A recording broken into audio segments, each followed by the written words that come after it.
지금 일본에서 정말 충격적인 일이 벌어지고 있습니다. 20대 일본 여성들이 호스트바 빚을 갚기 위해 해외로 원정 성매매를 떠나고 있다는데요. 2개월에 2억 원을 벌지만 약물과 폭력에 시달린다고 합니다. 도대체 일본에 무슨 일이 벌어진 걸까요? 먼저 가장 충격적인 사실부터 말씀드릴게요. 아사히 신문이 발행하는 주간지 아에라가 11월 25일 단독 보도한 내용인데요. 도쿄 가부키초에서 젊은이들을 지원하는 공익법인 일본 구원의 집 대표 시미즈 아오이 씨가 이렇게 증언했습니다. 성매매 목적으로 해외에 가는 젊은 일본 여성이 눈에 띄게 늘었습니다. 현재 가장 많이 가는 곳은 캐나다와 호주래요.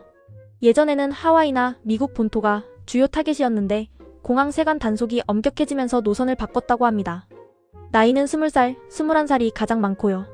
이 여성들은 성매매를 알선하는 조직을 통해 출국해서 현지 차이나타운에 있는 풍속업소에 묵으면서 손님을 받는데요. 여기서 더 놀라운 건 그 업소에 중국인 기숙사 관리인 같은 사람이 있어서 매일 음식을 제공하고 외출할 때는 동행한다고 합니다. 겉으로는 본인 의사로 출국한 거지만 실제로는 행동을 완전히 감시당하는 거죠. 그럼 얼마나 버는 걸까요? 이게 진짜 충격인데요. 2개월 정도 체류하면서 1,000만엔에서 2,000만엔, 우리 돈으로 1억 원에서 2억 원을 번다고 합니다. 엔저 영향과 해외팀 문화 덕분에 일본에서보다 훨씬 많이 벌 수 있대요. 근데 여러분, 여기서 질문이 생기잖아요. 그렇게 많은 돈을 벌면 뭐에 쓰는 걸까요? 바로 여기에 일본의 어두운 진실이 숨어 있습니다. 시미즈 씨는 배경에 호스트 클럽이 있다고 명확히 지적했어요. 담당 호스트에게 돈을 바치기 위해서입니다. 당신을 위해 더 열심히 하고 싶어요. 샴페인 타워를 하고 싶어요 라고. 그 스카우트가 해외 출가지와 연결되어 있어서 여성들을 보내는 역할을 하죠. 전속 스카우트가 있는 호스트 클럽도 있습니다. 경시청에 따르면 일본 국내에는 여성을 해외로 보내는 범죄 조직까지 지목되고 있다고 합니다. SNS에서 고액 보수를 내걸고 여성을 모집해서 현지 조직에 알선하는 수법이래요. 출국하는 여성들은 대부분 호스트 클럽에서 쓸 돈을 벌려는 케이스가 많다고 하고요. 그럼 일본 네티즌들은 이 충격적인 뉴스를 어떻게 받아들였을까요? 야후 재팬 댓글란에는 2381개의 댓글이 달렸습니다. 반응을 좀 볼까요? 첫 번째로 가장 공감을 많이 받은 댓글은 이겁니다.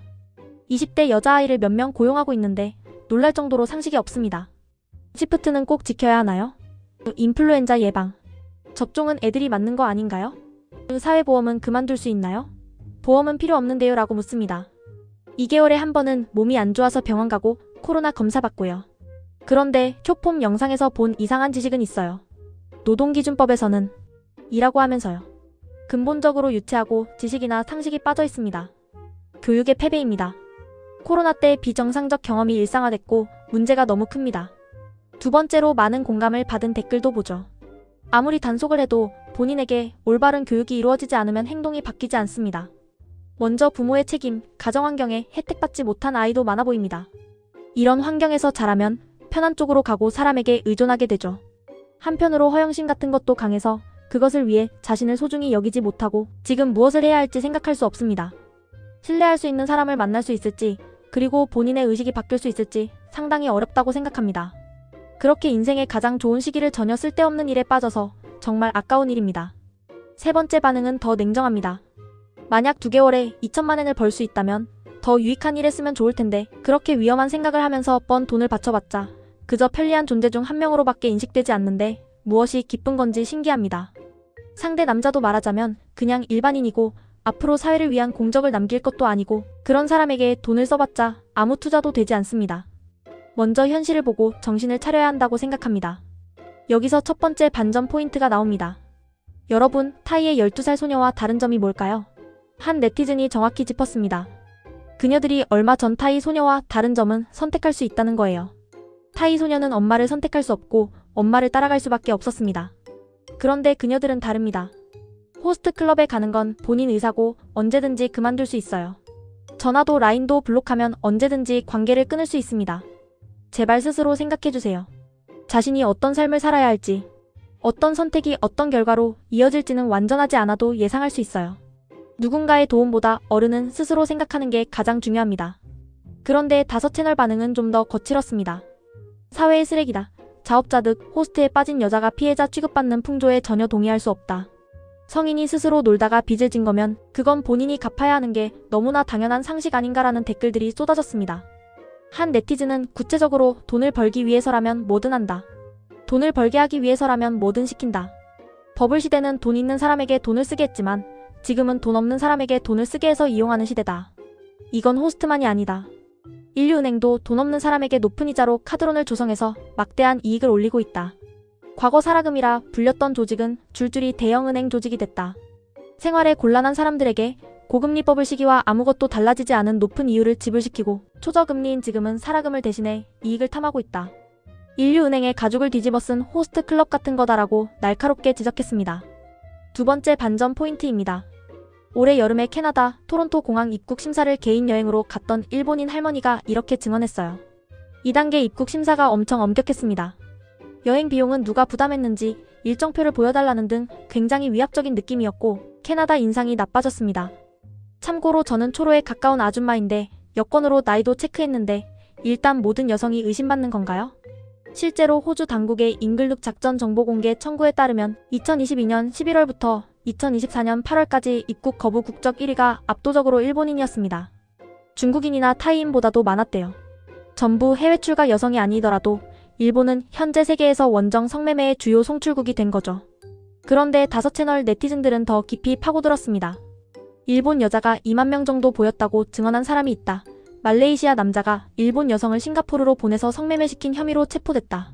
호스트가 직접 해외 출가를 권유한다는 등 구체적인 사례들이 쏟아졌습니다. 한 네티즌은 타이, 필리핀, 말레이시아, 베트남 같은 곳에서 일본은 남자 천국으로 불렸는데 지금은 정반대가 됐다. 이제 타이, 필리핀, 말레이시아 남자들이 일본에 와서 일본 여자를 사는 시대가 됐다고 개탄했습니다.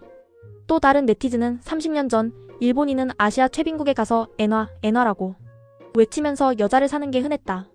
물가가 싼 지역에서 놀았다. 하지만 지금은 바뀌었다. 이제는 타이, 필리핀, 말레이시아, 베트남에서 보통 남자들이 일본에 와서 일본 여자를 사는 거다라고 썼습니다. 그럼 세 번째이자 마지막 반전 포인트입니다. 11월 11일 일본 국회에서 대사건이 터졌습니다. 타카이치 사나에 총리가 성매수 처벌을 검토하라고 법무대신에게 지시한 겁니다. 현행 일본 매춘방지법은 판 사람은 처벌하지만 산 사람은 처벌하지 않습니다. 18세 미만 아동 성매수만 처벌 대상이고요.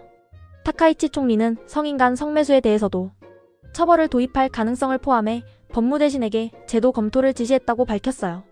이건 매춘방지법이 제정된 이래 처음 있는 일이래요. 야후 재팬 댓글란에는 이런 반응들이 쏟아졌습니다.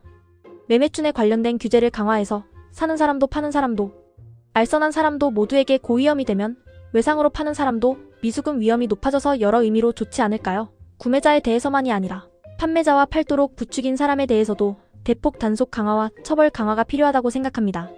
하지만 반대 의견도 많았습니다. 성산업을 경제구조로 파악해야 한다. 일본은 30년 이상 경제가 침체됐다. 이 침체는 오로지 자민당의 탓이다. 디플레이션이 일어나면 생산설비 파괴, 실업자 증가, 기업 도산이나 세금 체납이 일어나고 디플레이션, 경기 침체가 온다. 모두 지금 상태다라는 댓글들도 올라왔습니다. 한 네티즌은 저소득자로부터 어떻게 돈을 뜯어낼까? 마치 노예시대의 노동력, 착취와 같은 논리로 자본주의 사회가 돌아가고 있다. 경제가 회복되지 않는 이유도 여기에 있다고 날카롭게 지적했습니다. 5채널 반응은 더 극단적이었습니다. 일본 여자는 세계에서 가장 쉬운 여자다. 이제 일본은 가난한 나라가 됐다. 엔화 가치가 떨어지고 있다. 일본인의 생활 수준은 외국인에게 팔릴 정도로 떨어졌다. 아노미 현상 사회적 규범의 붕괴이다. 이건 정부가 30년 동안 추진한 디플레이션 정책의 결과다라는 댓글들이 쏟아졌습니다. 한 네티즌은 아베노믹스가 문제다. 1번 PC와 휴대폰과 전쟁으로 생산설비 파괴와 군수력 저하가 일어났다. 2번 소득이 줄었다. 3번 기업 도산이나 세금 체납이 일어났다. 4번 물건이 팔리지 않아 생산이 줄었다. 5번 디플레이션이 발생했다. 모두 지금 상태다라고 분석했습니다. 또 다른 네티즌은 일본 정부와 네트워크 우익이 30년 이상에 걸쳐 착실하게 쌓아온 노력의 성과다. 격차를 확대하고 일본인 총노예와 총빈곤화를 추진한 결과다라고 비꼬았습니다. 야후 재팬 한 댓글은 이렇게 요약했습니다. 사회 문제입니다. 평범한 여자애라면 가지 않죠. 다만 호스트에 빠지는 여성은 원래 경계성 지능이거나 어렸을 때 학대를 받았거나 제대로 된 판단을 할 수 없는 특성이 있다고 생각합니다. 거기를 이용해서 돈을 버는 놈들이 호스트 클럽입니다. 호스트에 빠지지 않도록 사회적 서포트가 필요하지만 지금 공공비용으로는 그곳까지 돌아가지 않습니다. 호스트 측의 엄격한 규제와 어릴 때부터 행정의 서포트 같은 게 중요한 것 같습니다. 대체로 부모도 이상한 경우가 많아서 어려운 문제입니다. 최근 늘어난 건 SNS에서 그런 아이가 승인 욕구를 꼬아버려서 늘어나는 것도 있다고 생각합니다. 여러분, 이게 지금 일본의 현실입니다. 20대 여성들이 호스트바 빚을 갚으려고 목숨 걸고 해외로 나가고 있고, 일본 정부는 뒤늦게 법 개정을 검토하고 있습니다. 일본 국민들은 여성들을 비난하기도 하지만 동시에 30년 경제 침체와 사회 시스템 붕괴를 개탄하고 있고요. 한국과 일본 그리고 동아시아 전체가 저출산과 경제 침체로 고통받는 시대입니다. 우리도 남의 일이 아닐 수 있어요. 이 영상이 도움이 되셨다면 구독과 좋아요 부탁드립니다. 그리고 여러분은 이 문제를 어떻게 생각하시나요? 호스트 클럽을 규제해야 할까요? 아니면 성매수자를 처벌해야 할까요? 댓글로 여러분의 생각을 들려주세요. 다음 영상에서 또 만나요.